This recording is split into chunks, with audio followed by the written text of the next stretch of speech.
Di tengah pembatalan demo Pati Jilid 2, Pansus Hak Angket Pemakzulan Bupati-Pati terus berjalan.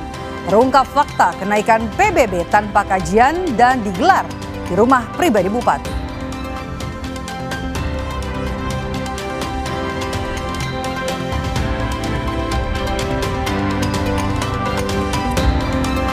Halo, apa kabar Anda hari ini saudara? Selain 3 sorotan utama tadi, sejumlah informasi lain dari berbagai penjuru tanah air kami hadirkan untuk Anda selama 30 menit ke depan hanya di Indonesia Update. Bersama saya Maido Pelfrina di Kompas TV, independen, terpercaya.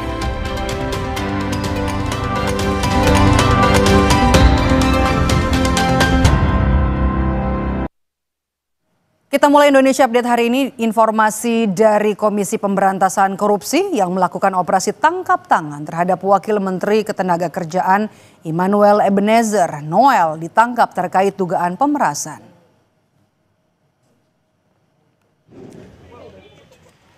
Noel ditangkap Rabu malam terkait dugaan pemerasan pengurusan sertifikasi keselamatan dan kesehatan kerja atau K3.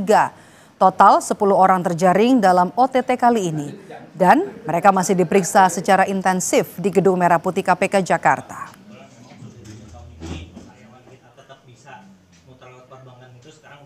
Sementara itu saudara, 2 motor gede alias moge yang diduga hasil operasi tangkap tangan KPK terhadap Wakil Menteri Ketenagakerjaan Immanuel Ebenezer dibawa ke Gedung KPK Kuningan Jakarta Selatan.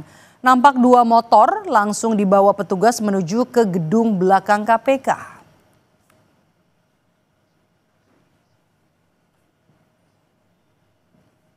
Penangkapan Immanuel Ebenezer dibenarkan Wakil Ketua KPK Fitro Rohcayanto. Noel ditangkap terkait kasus dugaan pemerasan terhadap perusahaan dalam rangka pengurusan sertifikasi K3. KPK juga menyita barang bukti, uang, serta puluhan kendaraan. Meski demikian, KPK belum merinci detail lokasi penangkapan maupun siapa-siapa saja nama lain yang ditangkap bersama Noel. Menanggapi operasi tangkap tangan KPK terhadap Wamenaker, pemerintah melalui Mensesnek Prasetyo Hadi mengaku prihatin. Sebab selama ini Presiden Prabowo telah mengingatkan jajarannya untuk berhati-hati dalam bekerja dan tidak menyalahgunakan amanah yang diberikan. Presiden mempersilahkan KPK menjalankan proses hukum dan jika terbukti bersalah, posisi Wamenaker akan diganti secepatnya. Tentu sebagaimana kali-kali diingatkan oleh Bapak Presiden kepada kita semua bahwa kita perlu untuk terus berhati-hati. Semangat kita adalah semangat untuk tidak menyalahgunakan amanah yang diberikan kepada kita semua, dan oleh karena itulah kami menyatakan keprihatinan yang mendalam. Ranah hukum, beliau menghormati proses di KPK dan apabila nanti terbukti maka akan secepatnya dilakukan pergantian. Kita langsung menuju ke gedung KPK Jakarta. Sudah bersiap di sana jurnalis Kompas TV Putri Oktaviani dan juga juru kamera Junaidi Saputra. Langsung di Gedung Merah Putih KPK. Okta, sejauh ini bagaimana proses pemeriksaan terhadap Immanuel Ebenezer dan juga nama-nama lain? Informasinya ada 10.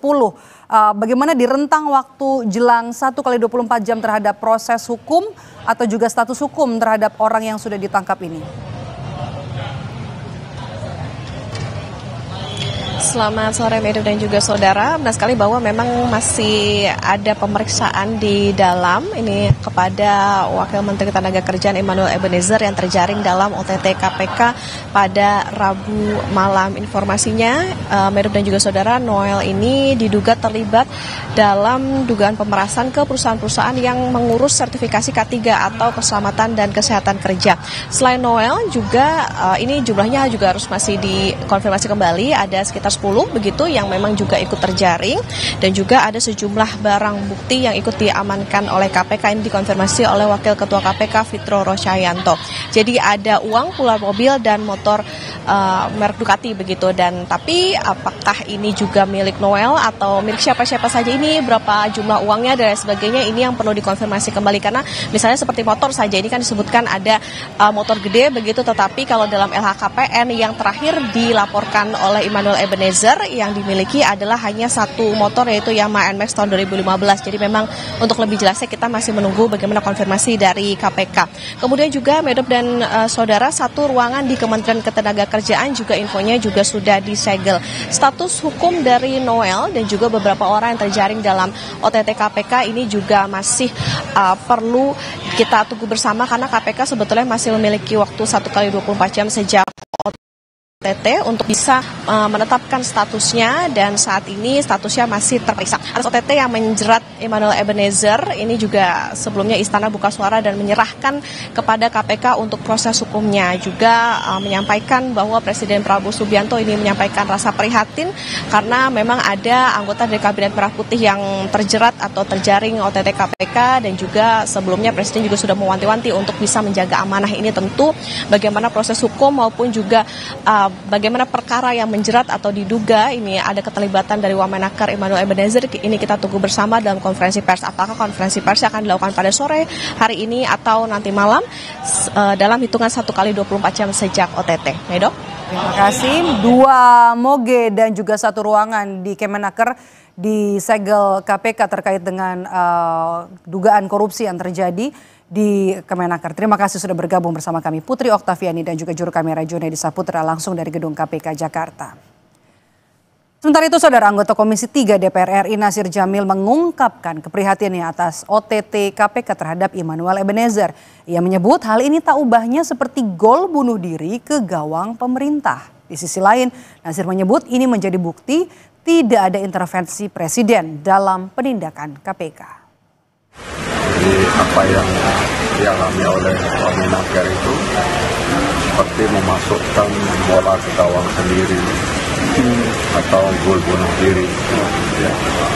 Dan tentu kita sangat prihatin dengan kejadian ini karena Presiden ya sangat gencar menyuarakan isu-isu soal pemberantasan korupsi.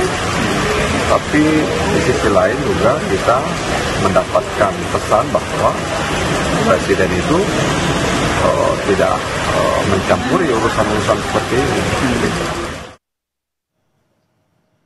Dan saudara, Immanuel Ebenezer adalah anggota Kabinet Merah Putih yang pertama ditangkap Komisi Anti Rasuah. Sebelum menjadi Wakil Menteri Ketenagakerjaan, Noel beberapa kali menjadi pendukung tokoh politik yang berbeda-beda.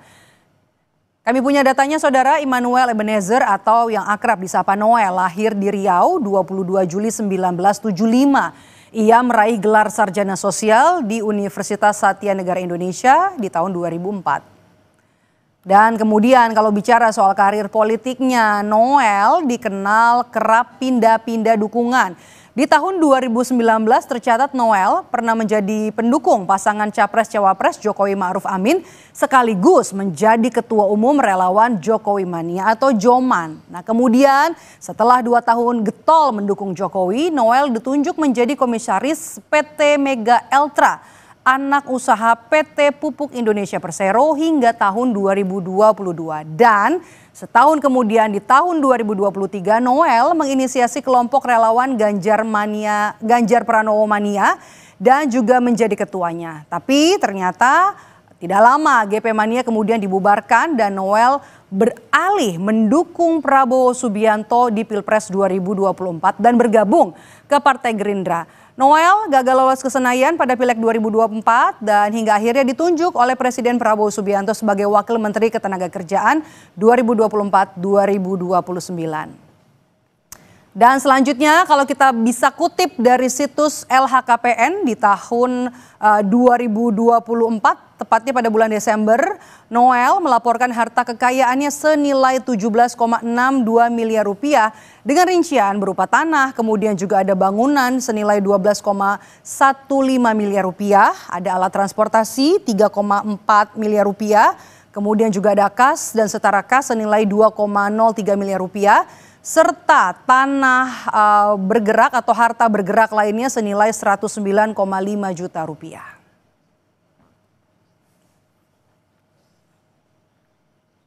Usai jeda saudara, kami akan kembali dengan informasi kebakaran terjadi di 2 titik di Jakarta. Salah satunya adalah 6 bangunan mes karyawan di Mangga Besar, Jakarta Barat. Informasinya akan hadir sesaat lagi.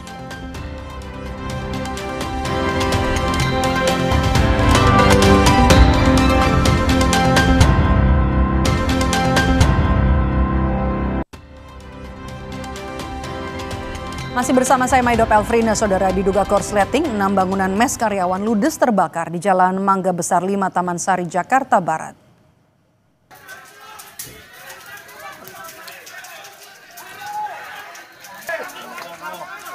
Api berkobar dari salah satu bangunan yang dijadikan mes karyawan di Jalan Mangga Besar 5 Taman Sari, Jakarta Barat. Banyaknya material yang mudah terbakar membuat api terus membesar hingga merambat ke bangunan rumah lainnya. Api kemudian berhasil dipadamkan setelah 16 unit mobil pemadam kebakaran dari Sudin Gulkarmat, Jakarta Barat dikerahkan ke lokasi. Dugaan sementara kebakaran akibat korsleting di mes karyawan.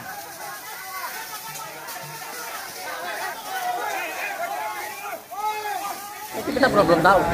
Cuman kayaknya seperti kayak ada asur.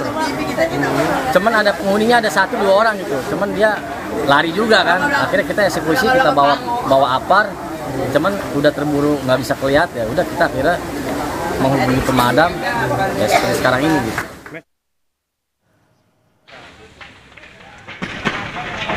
Waspada kabelnya. Kabel.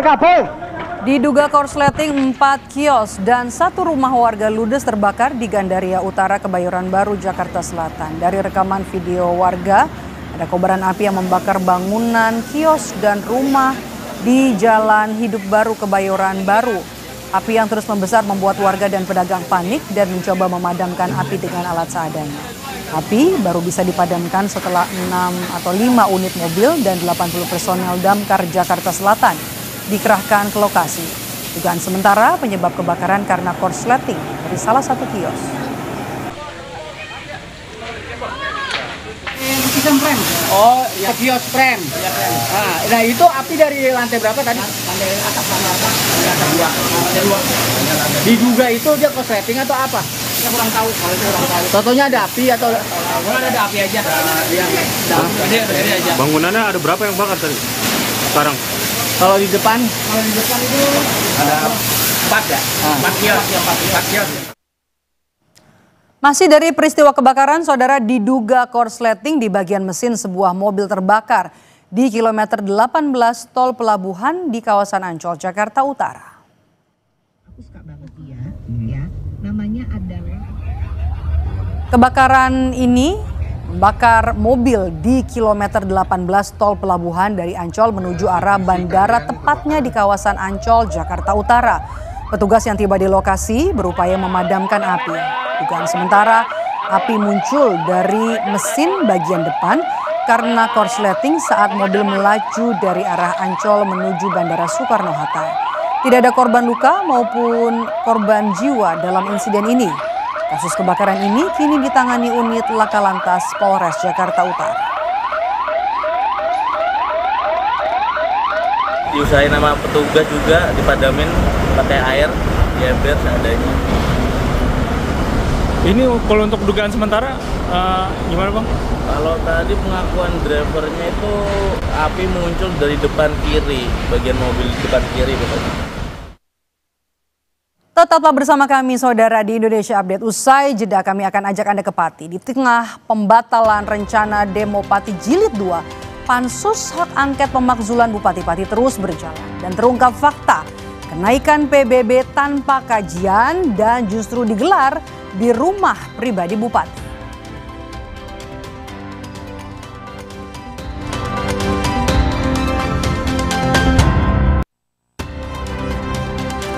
Pansus Hak Angket Pemakzulan Bupati Pati menemukan fakta kenaikan pajak bumi dan bangunan, perdesaan dan perkotaan dilakukan tanpa adanya kajian lebih dulu. Hal ini terungkap dari mantan Kepala BPKAD Pati yang dipanggil dalam rapat. Dalam rapat pansus terungkap kenaikan pajak bumi bangunan atau PBBP 2 dilakukan tanpa kajian terlebih dahulu. Bahkan rapat pertama pembahasan pajak justru digelar di rumah pribadi Bupati yang mengundang bukan BPKAD melainkan DPM-PTSP. Dalam rapat pansus hak angket DPRD Pati yang menghadirkan mantan kepala BPKAD, terungkap kalau rapat pembahasan kenaikan PBBP 2 digelar pertama kali di rumah Bupati Pati dan justru tanpa dihadiri sekda maupun para asisten. Kajian pun sebenarnya belum dilakukan, tapi pajaknya sudah dinaikkan. Anggota pansus hak angket yang juga merupakan anggota fraksi dari Gerindra menilai rapat yang digelar di rumah pribadi Bupati cacat hukum sebab undangan bukan berasal dari pihak yang berwenang. Bahkan sekda dan asisten tidak dilibatkan. Selanjutnya, rapat pansus hak angket dilanjutkan dengan mendengarkan keterangan dari Inspektorat Pati. Untuk kajian tadi ditemukan dari BPKAD yang lama belum ada kajian terkait kenaikan PBB. Berarti kenaikan PBB tanpa kajian, Mbak ya? Belum ada kajian. Terus terkait 14 tahun yang disampaikan Pak Bupati nggak ada kenaikan tadi temuannya gimana? Iya, temuannya kalau dari Pak Bupati itu kan 14 tahun tidak ada kenaikan. Tapi tadi dari BPKAD yang lama ternyata baru 11 tahun belum ada kenaikan.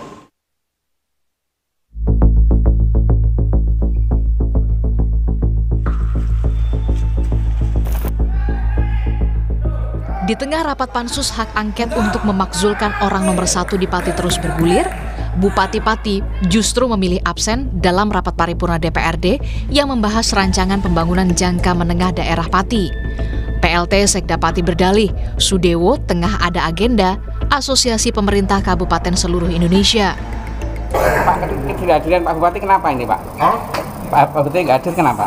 Ada kegiatan, beliau itu kan wakil ketua APKASI, ya. Asosiasi Pemerintah Kabupaten Kota Seluruh Indonesia. Berarti nggak ada di Pati ya Pak ya? Nggak, hari ini. Pak, tentang pansus ada petunjuk Pak? Absen dalam paripurna DPRD Pati, namun foto Bupati Sudewo justru tersebar di media sosial bersama dengan inisiator sekaligus Ketua Aliansi Masyarakat Bersatu Ahmad Hussein. Menariknya, Ahmad Hussein belakangan justru menyatakan mundur dari kepemimpinan aliansi, bahkan membatalkan demo lanjutan Pati Jilid 2 yang sedianya digelar 25 Agustus 2025. Sudah batal, saya sudah tidak berkecimpung di sana lagi dan masyarakat sudah saya kasih tahu 25 batal, ujar Hussein seperti dikutip di kompas.com. Perubahan sikap Ahmad Hussein tentu menimbulkan tanya publik, apa yang membuatnya berubah? Padahal Hussein jadi garda terdepan dalam aksi penolakan kenaikan PBB hingga 250% di Kabupaten Pati 13 Agustus 2025 yang lalu. Meski demo Pati Jilid 2 batal digelar, namun aksi berikutnya direncanakan dilakukan di Gedung KPK Jakarta dengan membuka donasi lebih dulu. Masa akan mendesak penyidik KPK menetapkan Bupati Pati Sudewo jadi tersangka kasus dugaan suap proyek Ditjen Kereta Api Kementerian Perhubungan. Tim Liputan, Kompas TV. Kami tutup Indonesia Update hari ini. Terima kasih sudah menonton. Saya Mado Pelfrina. Sampai jumpa.